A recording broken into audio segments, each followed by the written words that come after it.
அன்பு சகோதரர்களுக்கு வணக்கம். இப்ப என்ன பத்தி பார்க்கணும்னா கவிஞர்களும் அவருடைய காலம் பார்க்க போறோம். டிஎன்பிசில அடிக்கடி கேட்கக்கூடிய கொஸ்டின் அழகா ஷார்ட்கட்டோட பார்க்க போறோம்.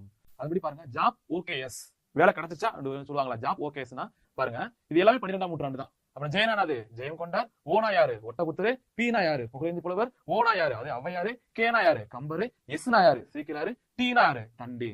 அதே மாதிரி விஐபி ஞாபகம் வச்சுங்க. விஐபின்னு வார்த்தை வந்தாவே 14ஆம் நூற்றாண்டு. இந்த ஐ அப்படி கேமா லைட்டா மாத்திங்க அப்படின்னா வீணா அது வீணா வீரமா முனிவர், கேனா யாரு குமரகுருபரு, பீனா யாரு பரஞ்சோதி முனிவர். அடுத்து மூணா பாருங்க, பிடி சார் ஞாபகம் வச்சுங்க. ஏன்னா பிடி சார் வந்து எங்க தான் வேலை சேர்ப்பாங்க, 18 வயசு அப்படின்னா. அதே மாதிரி பாருங்க, பீனா யாரு பெரியவன் கவிராயர், டீனா யாரு தாய்மானவர். அடுத்து பாருங்க 9ஆம் நூற்றாண்டு சார்ந்த ஒரு நபர் தான் இவர் அடிக்கடி கேட்டே இருப்பாங்க, திருத்தக்க தேவர் 9ஆம் நூற்றாண்டு. அடுத்து பாருங்க, குலசேகர எத்தனாம் நூற்றாண்டு, 8ஆம் நூற்றாண்டு. குலம் 88 00 8000, அதனால குலசேகர 8ஆம் நூற்றாண்டு. அடுத்து பாருங்க, ராஜராஜ சோழன் 11ஆம் நூற்றாண்டு. ராஜராஜன் 1 வருதுங்களா, அதனால 11ஆம் நூற்றாண்டு. இது போன்ற தொடர்ச்சியா காண